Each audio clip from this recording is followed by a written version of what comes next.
Hello everyone. In this video we are going to see about invoking a function. So we are going to see how to invoke functions, and then we are going to see about formal and actual parameters, and then you are going to see what are the different definition of a function. So first we will see what is invoking a function. A process of using a method in a program is referred as calling a method or invoking a method. So you will have a method in a program which will be called by main method. Okay, that is you call it as calling method. Okay, by using some ways. So you got two ways of calling, that is invoking a non-static method and invoking a static method. So there is two types of methods available. So we will be seeing one by one. First is invoking a non-static method. So you can see that you have a function add, okay, which has a modifier as public, and then you have a return type integer. That means this function will have a return statement and returns an integer value. Then you have the function name add, and then you have two parameters, integer a and then integer b separated by comma. So you have two values here which will be added, and then finally return the value to the called function, that is a calling function, that is the main function. So here you can see public static void main, and then you have the function object has been created for the class functions, and then you are having a statement c equal to ob dot add, and then you are having two values, and finally you have system.println to print the sum. Now what happens, how it works?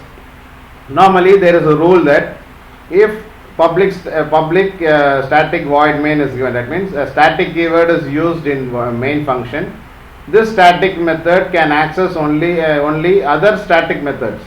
It cannot access non-static method. That is a rule. Okay.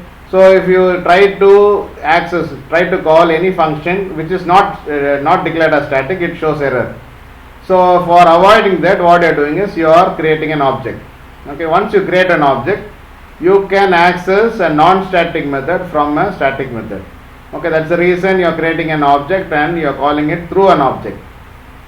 So you can write ob.add and then pass two values to the parameters given in add. Okay, the return value, whatever it returns, comes and stores into C, and finally you are getting the output. That is the reason. This is how you are going to use to invoke a non-static method. Next, you are going to see that how to invoke a static method. You would have seen the difference here in the previous example is that you have a static keyword here. Okay, now it is straightforward. In public static void main you have a static keyword, and also you know the rule that this static method can access another static method. So it is straightforward the method of calling it. You don't have any object.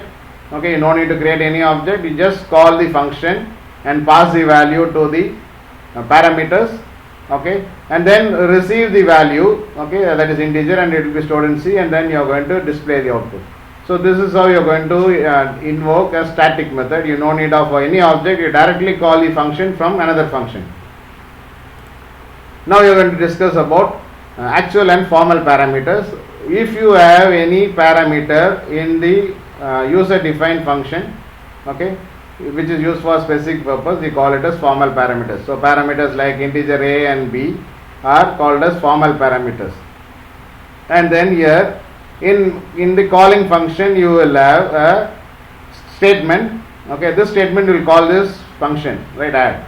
So in this statement you will have an argument, that is two arguments which should match this. So here you have two arguments and two parameters are here, both should be matching. If you have one and if you have two here, it won't match. If you have three and if you have two here, it won't match. So it should match, and also it should be both integers because it is specified here as integers.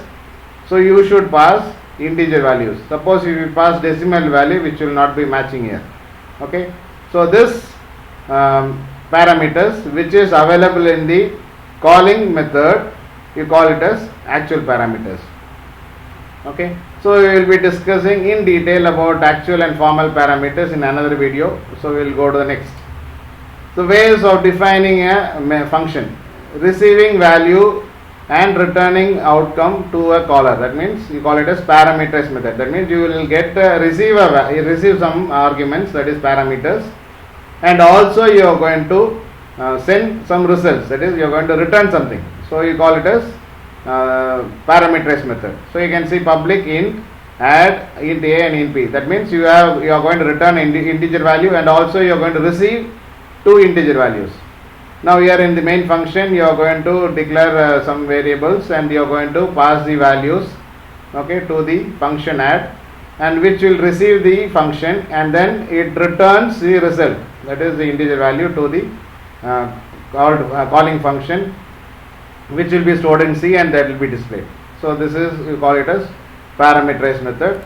Next one is receiving values but not returning outcome of the caller. So this is another type where you are going to pass the values from the calling function.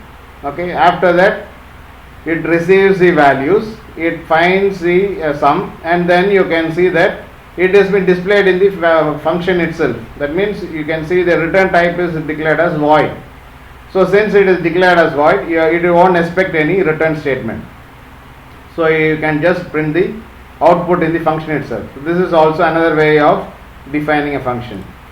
Next, third way is neither receiving values nor receiving outcome to the caller. That means it's non-parameterized. That means you are not going to receive any value, you are not going to send any value. You are just going to execute the function. So how to do that is you are going to create an object, and you are going to call the function. Okay, just to execute the function, you just call it by its name. You are not passing any parameter here. And the receiving end also, you are not going to see any parameters, and also you don't have a return type. Okay, here you are not going to store it into a variable. You are not going to return anything, so you declare it as void. Here itself you are declaring the variable, defining the variable, and then adding it and then printing it. So this is another way of defining a function. So you would have seen three different ways of defining a function. Hope you understood whatever you learned in this video. We'll meet in the next video. Till then, thank you.